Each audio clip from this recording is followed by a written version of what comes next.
Hi, it's so good to see you and to see everybody on here. Thanks so much for having me. Thanks for joining us.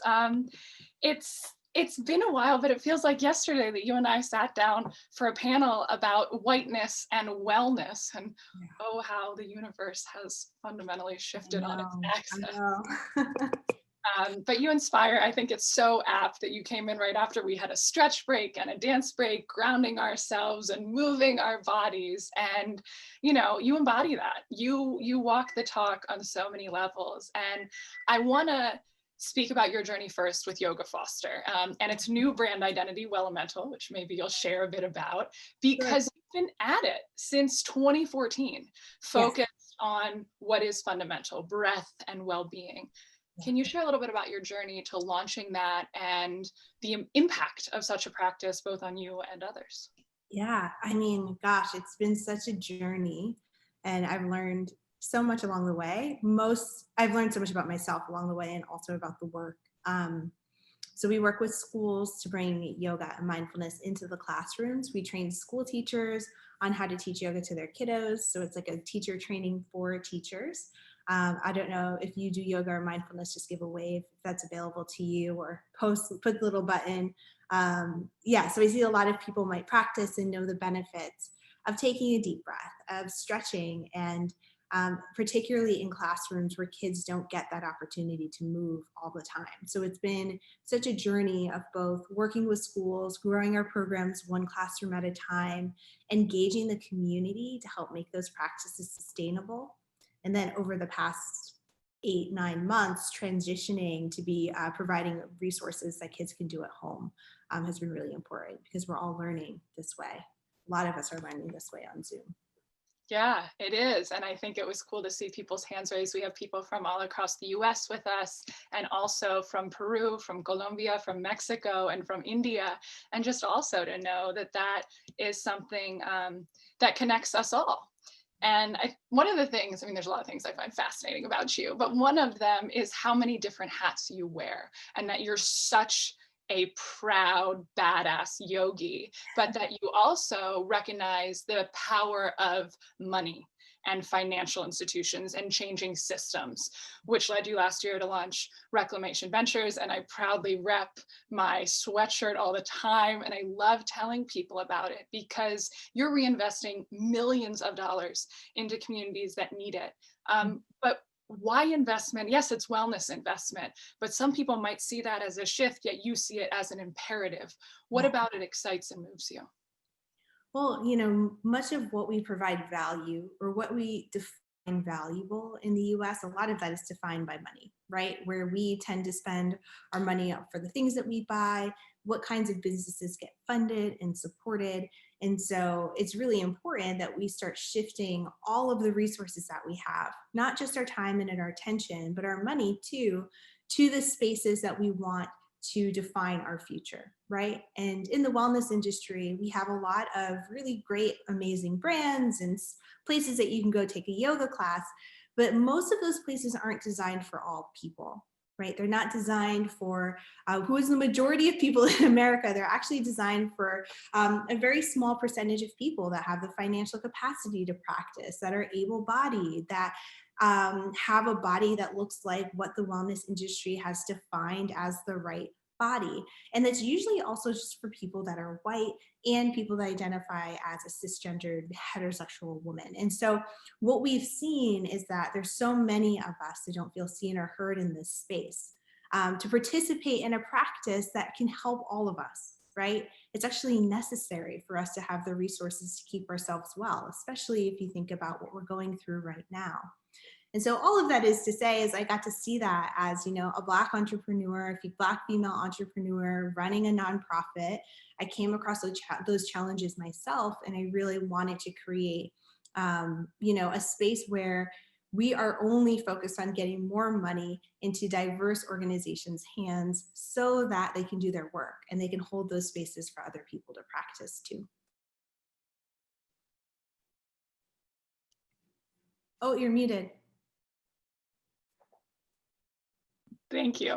You walk the walk. I was getting so excited that You always have. And following you on social for years, you start the dialogues. You don't silence yourself, no matter how big the brand or how amazing the platform, when you see injustice. And particularly speaking from your experience as a Black woman in the wellness industry, that unfortunately crosses your path all too often.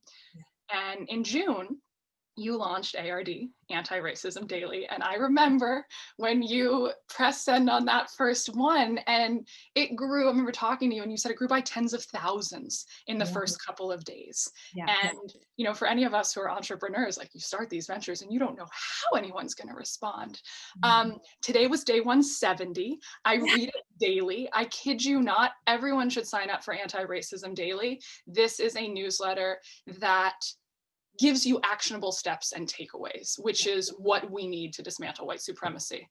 So I want to know, what was that final catalyst? Yes, we all watch the news, we feel it. You experience it to a degree I can't possibly imagine, particularly with the apex this summer in the public eye, but personally it's nonstop. Why June 3rd? And what happened with the response? My work is all about helping to create equitable practices, right? And so that's working in schools, working with youth and making sure those resources are there with Yoga Foster. It's funding those equitable practices through Reclamation Ventures, the fund. And so when George Floyd was murdered, a lot of people were reaching out to me asking, what can I do? Right? I want to do something. People in the wellness community tend to be highly engaged, and people also know, like, I want to commit to this work. And so I wanted to create a conversation around not just doing one thing, but creating a practice when it comes to anti-racism. Because there's not just one thing that we can do to solve things, right? Like, if there was one magical button that we could all press and just solve all of the systemic inequities and like supremacy in the US then or around the world, sign me up. But there's a lot that we need to do, and we need to be in this work consistently over time. And that's a practice that I talk about in wellness a lot. Whether you're doing meditation or you are starting yoga or you are trying to eat healthier, it's just a practice that we want to do as much as we can. All of that is to say, I thought, why don't I do a daily newsletter that gives somebody something to do every day? Because there's a million ways that we can get involved to create a more equitable future, no matter where we are, no matter where we come from, no matter how old we are. And it takes that. It takes that energy, that at least it takes a commitment of signing up and trying to do the best that we can every day. So yeah, I just said I'd send a newsletter, and now there's so many people that read it every day. And it's really inspiring to see people step into their power and realize, oh, I can change law enforcement in my community. I can sign a petition that might actually change a major issue that's affecting all of us. So, oh my gosh, people in here are saying that they read it, which is really fun. I keep forgetting that, like, we have a lot of followers on Instagram. We have a lot of people that read the newsletter. And, you know, as an entrepreneur, you all might feel this too. You work on this stuff every day and you might not realize the impact. And then you come on something like this and people are like, oh my gosh, I read it. So, Well, you should be proud. You're doing amazing work, but I think it's such a great reminder to all of us that you guys might send out an Instagram or a tweet or a message to your school listserv and you don't know where it's going to go, but it's never going to happen if you don't start. So maybe let Nicole be that impetus. And I'm sure that some of you hearing her talk about every day is reminding you of Project Green Challenge. And all of you just went through this 30 days, 30 themes around the environment. And obviously, ARD covers a wide spectrum, which I think is why it's resonated so deeply. But one category you go into often is climate justice. And I circulate them to our team and the environmental listservs that I think maybe that will be their door in, whether that you're talking about supporting climate justice, learning about climate migration, reducing plastic consumption, fighting pesticides in communities of color. Can you talk to us, since we have a bunch of environmental and social justice and racial justice and economic justice activists on here, why is climate justice important to you and to our movement together?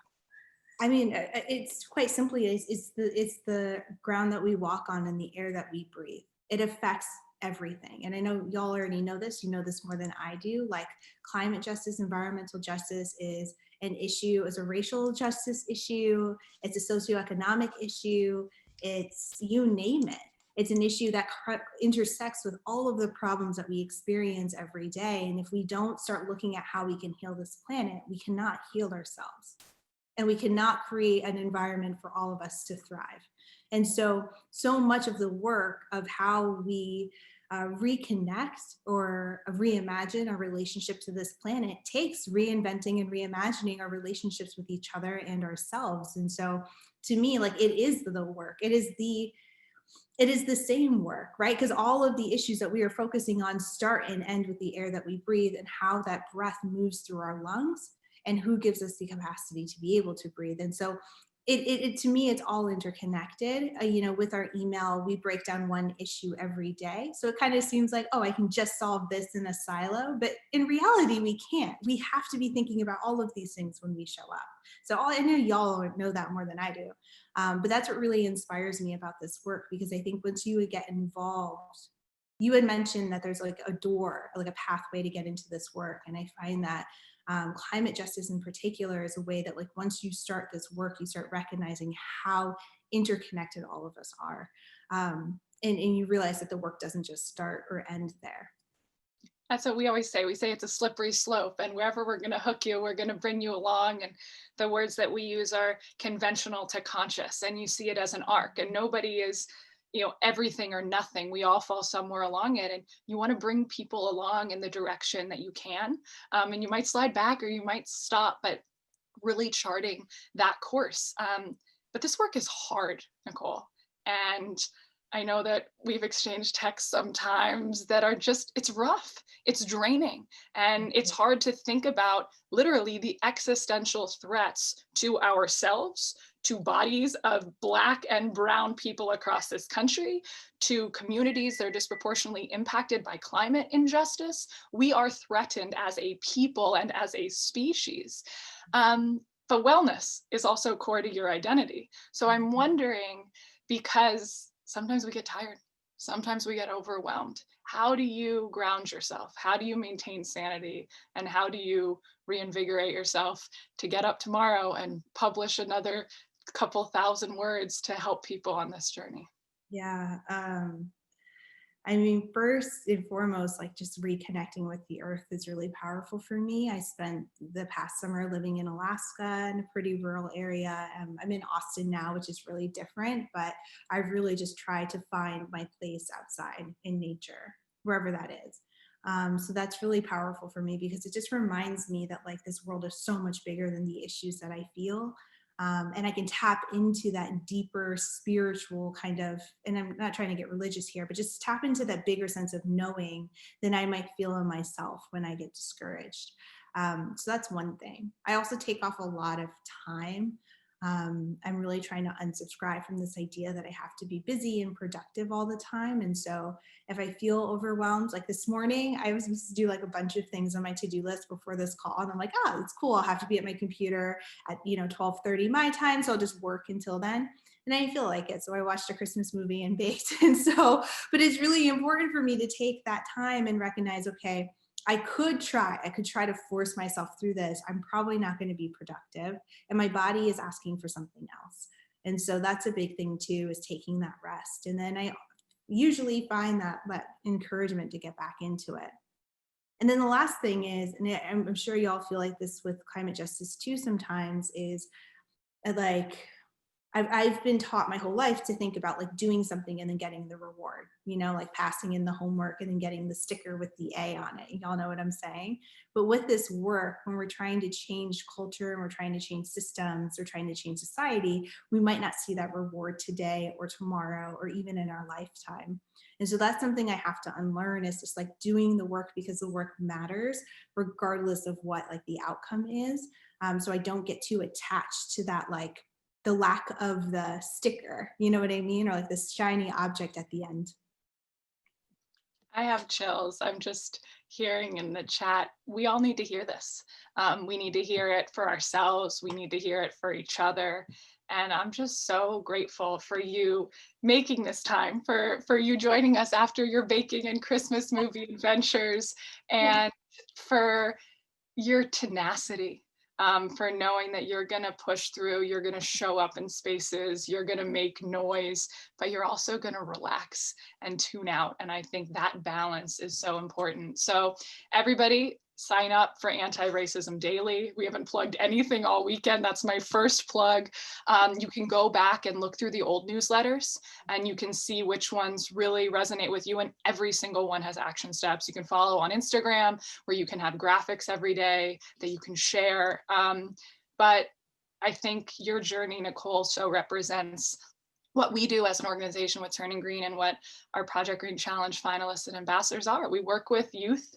We focus on well-being. I know you guys saw that all threaded throughout PGC, pause days, wellness days, just tune it all out, and put your money where your mouth is, because that's ultimately how we're gonna dismantle unjust systems and co-create the future that we so desperately need. Thank you for being with us.